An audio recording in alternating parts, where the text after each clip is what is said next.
ದೇವರಾಜೇಗೌಡರು ಇವತ್ತು ಒಬ್ಬ ಸಾಮಾಜಿಕ ಹೋರಾಟಗಾರ, ಒಬ್ಬ ರಾಜಕೀಯ ಲೀಡರ್, ಒಬ್ಬ ಪ್ರತಿಭಾವಂತ ಅಡ್ವೊಕೇಟ್,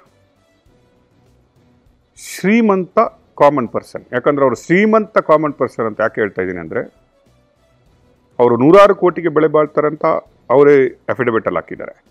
ಕಾಮನ್ ಪರ್ಸನ್ ಅಂತ ಹೇಳ್ತಾ ಇದ್ದಾರೆ, ಅವರೇ ಹೇಳ್ತಾರೆ ನಾನು ಕಾಮನ್ ಪರ್ಸನ್ ಥರ ಬದುಕ್ತೀನಿ ಅಂತ ಹೇಳ್ತಾರೆ. ಏನಂತೀರಿ ದೇವರಾಜೇಗೌಡರು ಎಂಥ ಮನುಷ್ಯ? ಅವರು ಮೇಲ್ನೋಟಕ್ಕೆ ಒಳ್ಳೆಯವರೇ, ಆದರೆ ಅವರು ಮೈಯಲ್ಲಿರೋದೆಲ್ಲ ವಿಷ. ಆ ಅಪ್ಪಂಗೆ ಬರೀ ಹೆಣ್ಣು ಬೇಕು, ಅವ್ರಿಗೆ ಇಬ್ಬರಿಬ್ಬರು ಬೇಕಂತೆ ಹೆಣ್ಣು. ನನ್ನ ಮೇಲೆ ಕಣ್ಣಾಕಿದ್ರು, ನಾನು ಅದಕ್ಕೆ ಒಪ್ಪನಿಲ್ಲ. ಅದಕ್ಕೆ ನಿನ್ನ ಗಂಡನ ಕೊಲೆ ಮಾಡ್ತೀನಿ, ನಿನ್ನ ಮಕ್ಕಳನ್ನ ಬೀದಿ ಪಾಲ್ ಮಾಡ್ತೀನಿ, ನಾನು ಬೀದಿ ಹೆಣ ಮಾಡ್ತೀನಿ, ನಾನು ಹೇಳ್ದಂಗೆ ಕೇಳಬೇಕು, ನಿನ್ನ ಫೋಟೋಸ್ ನನ್ನ ಹತ್ರ ಇದೆ, ನಾನು ಫೇಕ್ ಮಾಡಿ ಎಲ್ಲ ಕಡೆಯೂ ನಾನು ರಿಲೀಸ್ ಮಾಡ್ತೀನಿ ಅಂತೆಲ್ಲ ನನಗೆ ಹೇಳಿ ಭಯಪಡಿಸಿ, ನನಗೆ ಪ್ರತಿದಿನ ನಮ್ಮ ಹಸ್ಬೆಂಡ್ ಕೆಲ್ಸಕ್ಕೆ ಹೋದ್ಮೇಲೆ ಪ್ರತಿದಿನ ನನಗೆ ತುಂಬ ಟಾರ್ಚರ್ ಕೊಡೋರು. ವೀಡಿಯೋ ಕಾಲ್ ಮಾಡಿ ಪ್ರತಿದಿನ ಬೆತ್ತಲೆ ಅವ್ರ ಅಂಗಾಂಗಗಳನ್ನೇ ತೋರಿಸೋರು. ಅವ್ನು ತೋರಿಸ್ದಾಗ ನಾನು ನಗಾಡ್ಕೊಂಡು ಮಾತಾಡಬೇಕಿತ್ತು. ಯಾಕೆಂದರೆ ನಮ್ಮ ಯಜಮಾನ್ರು ಕೆಲ್ಸಕ್ಕೆ ಹೋಗೋ ಅಡ್ರೆಸ್ ಗೊತ್ತಿತ್ತು, ಪ್ರತಿಯೊಂದು ವಿಳಾಸ ಮುಂಚೆನೇ ಅವನು ನನ್ನ ಹತ್ರ ತಿಳ್ಕೊಂಡಿದ್ದ. ಹಾಗಾಗಿ ನನಗೆ ಅವನಿಂದ ತುಂಬಾ ಸಮಸ್ಯೆ ಆಯಿತು. ಹಾಗಾಗಿ ನಾನು ನಮ್ಮ ಲಾಯರ್ ಹತ್ರ ಹೋದೆ, ಮಂಜುನಾಥ್ ಮತ್ತು ಹರೀಶ್ ಅನ್ನೋರ ಹತ್ರ ಹೋದಾಗ ಅವ್ರು ಹೇಳಿದ್ರು, ಬಾರಮ್ಮ ಸ್ಟೇಷನ್ಗೆ ಹೋಗಿ ನಾವು ಮಾತಾಡೋಣ ಅಂತ ಹೇಳಿ ಅವ್ರು ನಮ್ಮನ್ನು ಸ್ಟೇಷನಿಗೆ ಕರ್ಕೊಂಡೋಗಿ ಪೊಲೀಸ್ ಸ್ಟೇಷನ್ ಪೊಲೀಸವ್ರ ಮುಖಾಂತರನೇ ಅವ್ರಿಗೆ ಇನ್ಫಾರ್ಮ್ ಮಾಡಿದ್ರು. ಸರಿ ಸರ್ ನಾನು ಬಂದು ಮಾತಾಡ್ತೀನಿ ಅಂತ ಹೇಳಿಬಿಟ್ಟು ಇವರು ಅದೇ ಮಾರ್ಚ್ 29ನೇ ತಾರೀಕು ಮಧ್ಯಾಹ್ನ ಅವ್ರ ಆಫೀಸಲ್ಲಿ ಒಬ್ಬಳು ವೀಣಾ ಅಂತ ಕೆಲಸ ಮಾಡ್ತಾಳೆ, ಅವಳಿಂದ ಫೋನ್ ಮಾಡಿ ನಿನ್ನ ಅಕೌಂಟ್ ನಂಬರ್ ಕೊಡಿ, ಆಧಾರ್ ನಂಬರ್ ಕೊಡಿ, ಮನೆ ಎಲ್ಲಿದೆ, ಮನೆ ಅಡ್ರೆಸ್ ಎಲ್ಲಿ, ನೀವೆಲ್ಲೂ ಟ್ರಿಪ್ ಹೋಗಿಲ್ವಾ, ಮನೇಲೇ ಇದ್ದೀರಾ ಅಂತ ಎಲ್ಲ ಕೇಳಿಕೊಂಡು ಅವತ್ತು ಸಂಜೆ 6 ಗಂಟೆ 6:30 ಆಗಿತ್ತು. ಇಬ್ಬರು ಹುಡುಗರು ಬಂದು ನನ್ನ ಮೇಲೆ ನನ್ನ ಮೊಬೈಲ್ ಕಿತ್ಕೊಂಡು ನನಗೆ ಬಾಯಿ ಬಂದಂಗೆ ಬೈದಿದ್ದಾರೆ. ನಮ್ಮ ದೇವರಾಜೇಗೌಡರು ನಮ್ಮ ಬಾಸ್ ಸವಾಸಕ್ಕೆ ಬಂದರೆ ನಾನು ನಿನ್ನ ಬಿಡಲ್ಲ, ಕೊಲೆ ಮಾಡ್ತೀನಿ, ಮೊಬೈಲ್ ಕೊಡು ಅಂತ ಮೊಬೈಲ್ನ ಕಿತ್ಕೊಂಡು ಹೋಗಿದ್ದಾರೆ ಸರ್. ಅವರಿಂದ ತುಂಬ ಅನ್ಯಾಯ ಆಗಿದೆ. ಆ ಭಯದಿಂದ ನಾನು 1 ತಿಂಗಳು ನನ್ನ ಮನೇಲೇ ಇಲ್ಲ ಸರ್.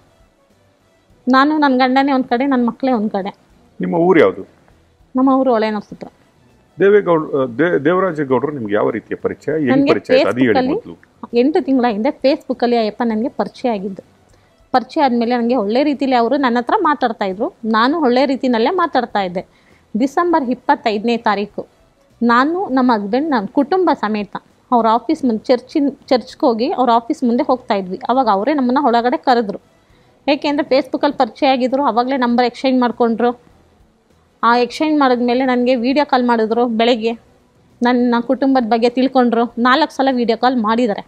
ಮಾಡಿಬಿಟ್ಟು ಸರಿ ಆಯಿತು, ನಿಮ್ಮ ಯಜಮಾನ್ರಿಗೆ ನನ್ನ ಕಡೆಯಿಂದ ಡ್ರೈವರ್ ಕೆಲಸ ಕೊಡಿಸ್ತೀನಿ ಅಂತ ಎಲ್ಲ ಹೇಳಿದ್ರು. ನಮ್ಮ ಯಜಮಾನ್ ಅದಕ್ಕೆ ಒಪ್ಪನಿಲ್ಲ, ಬೇಡಮ್ಮ ಅಂತ ಸವಾಸ ನಮಗೆ ಬೇಡ ಅಂತ ಹೇಳಿದ್ರು. ಸರಿ ಅಂದ್ಬಿಟ್ಟು ನಾನು ಸುಮ್ಮನಾದೆ. ಹಾಗಾಗಿ ಫೋನ್ ನಂಬರ್ ಎಲ್ಲ ಚೇಂಜ್ ಆಯಿತು. ಅವರು ನನಗೆ ಗ್ರೂಪಲ್ಲಿ ಇದು ಮಾಡಿದ್ರು, ಜೈ ಮೋದಿಜಿ ಹೊಳೆನರಸೀಪುರ ಅಂತ ಒಂದು ಗ್ರೂಪ್ಗೆ ನನ್ನ ಸೇರಿಸ್ಕೊಂಡ್ರು. ಯಾವ ಗ್ರೂಪು? ಜೈ ಮೋದಿಜಿ ಹೊಳೆನರಸೀಪುರ. ಜೈ ಮೋದಿಜಿ ಹೊಳೆನರಸೀಪುರ. ಇವರು ಬಿಜೆಪಿಯ ಅಲ್ಲಿಯ ಕ್ಯಾಂಡಿಡೇಟ್ ಆಗಿದ್ದವರು. ಹೌದು. ಅದಾದಮೇಲೆ ನಾವು 25ನೇ ತಾರೀಕು ಅವ್ರು ಕರೆದ್ರಂತ ಅವ್ರ ಆಫೀಸ್ಗೆ ಹೋದ್ವಿ.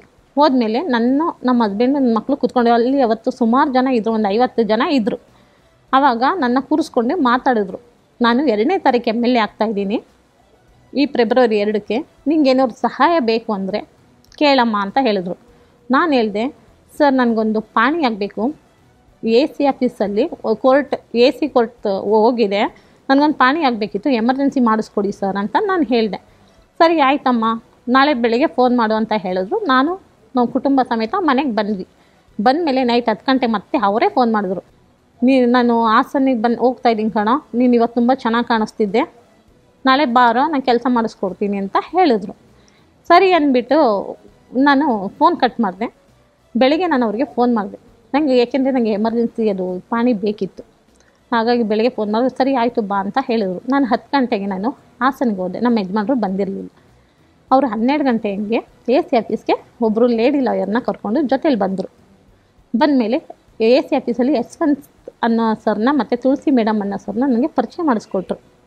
ಪರಿಚಯ ಮಾಡಿಸ್ಕೊಟ್ಮೇಲೆ ಇವ್ರು ನಮ್ಮ ಕಡೆ ಹುಡುಗಿ ಮಾಡಿಸ್ಕೊಡಪ್ಪ ಕೆಲಸನ ಅಂತ ಹೇಳಿ ನನ್ನ ಕಾರಲ್ಲಿ ಕೂರಿಸ್ಕೊಂಡು ಹಾಸನ ಬಸ್ ಸ್ಟ್ಯಾಂಡ್ಗೆ ಡ್ರಾಪ್ ಕೊಟ್ಟರು. ನಾನು ಅಲ್ಲಿಂದ ಬಸ್ಸನ್ನು ನಮ್ಮೂರಿಗೆ ನಾನು ಹೋದೆ. ಅದಾದಮೇಲೆ ಅವತ್ತು ನೈಟ್ ಮತ್ತೆ ನನಗೆ ಫೋನ್ ಮಾಡಿದ್ರು, ನಾಳೆ ಬಾರಮ್ಮ ಏನಾಯಿತು ಕೆಲಸ ಅಂದರು. ಇಲ್ಲ ಸರ್ ಅವ್ರು 20 ದಿನ ಕೇಳ್ತಿದ್ದಾರೆ ಟೈಮು ಅಂತ ಹೇಳ್ಕೆ, ಸರಿ ಆಯಿತು ನಾಳೆ ಬಾ ಅಂತ ಹೇಳಿದ್ರು. ಸರಿ ಸರ್ ಆಯಿತು ನಾಳೆ ಬರ್ತೀನಿ ಅಂತ ಹೇಳಿ ನಾನು ಫೋನ್ ಮಾಡಿದ್ದೀನಿ. ಆಗಲೇ ಅಯ್ಯಪ್ಪ ಬಸ್ ಸ್ಟ್ಯಾಂಡಲ್ಲಿದ್ದಾನೆ. ಸರಿ ಅಂತ ಹೇಳ್ಬಿಟ್ಟು ಯಾರು ದೇವರಾಜೇಗೌಡರು ಯಾರು ಡ್ರೈವಿಂಗ್ ಮಾಡ್ತಾ ಇದ್ರು? ಕಾರಲ್ಲಿ ಕುತ್ಕೊಂಡಿದ್ರು, ನನಗೋಸ್ಕರ ವೆಯ್ಟ್ ಮಾಡ್ತಾ ಇದ್ರು. ಡ್ರೈವಿಂಗ್ ಯಾರು ಮಾಡ್ತಾ ಇದ್ರು? ಅವರೇ ಮಾಡ್ತಾ ಇದ್ರು. ಓಕೆ. ಹಾಂ, ಆ ಕಾರಲ್ಲಿ ಸ್ಕ್ರೀನ್ ಎಲ್ಲ ಹಾಕಿದ್ರು. ಸರಿ ಅಂದ್ಬಿಟ್ಟು ನಾನು ಹೋದೆ. ಸರ್ ಇದೇನು ಸರ್ ಇಲ್ಲಿ ಬಂದಿದ್ದೀರಾ ಅಂದಿದ್ದಕ್ಕೆ, ಇಲ್ಲಮ್ಮ ಅದು AC ಆಫೀಸ್ ಅಲ್ವಾ, ದುಡ್ಡು ಕಾಸು ವ್ಯವಹಾರ ಇರುತ್ತೆ, ಅದಕ್ಕೆ ಬೇರೆ ಜಾಗಕ್ಕೆ ಹೋಗಿ ಮಾತಾಡಬೇಕು, ಅಲ್ಲಿ ಬರ್ತಾರೆ ಬಾ ಅಂತ ಹೇಳ್ಬಿಟ್ಟು ನನ್ನ ಕರ್ಕೊಂಡೋದ್ರು. ಕರ್ಕೊಂಡೋದ್ಮೇಲೆ ನನಗೆ ಮೈ ಕೈ ಮುಟ್ಟೋದು ಅದು ಸರ್ ಹೇಳಕ್ಕೆ ಹೋಗ್ಬಾರ್ದು, ಒಂದು ಹೆಣ್ಣಾಗಿ ಅದು ಹೇಳಕ್ಕೂ ನನಗೆ ನಾಚಿಕೆ ಆಗುತ್ತೆ ಸರ್. ಅಲ್ಲ ಏನಿಲ್ಲ ಹೇಳಿ. ತುಂಬ ಅಸಹ್ಯವಾಗಿ ನನ್ನ ನೆಡ್ಕೊಂಡ್ಬಿಟ್ರು ಸರ್. ನನಗೆ ನೀನು ಬೇಕೇ ಬೇಕು ಅಂತ ಎಲ್ಲ ಹೇಳಿ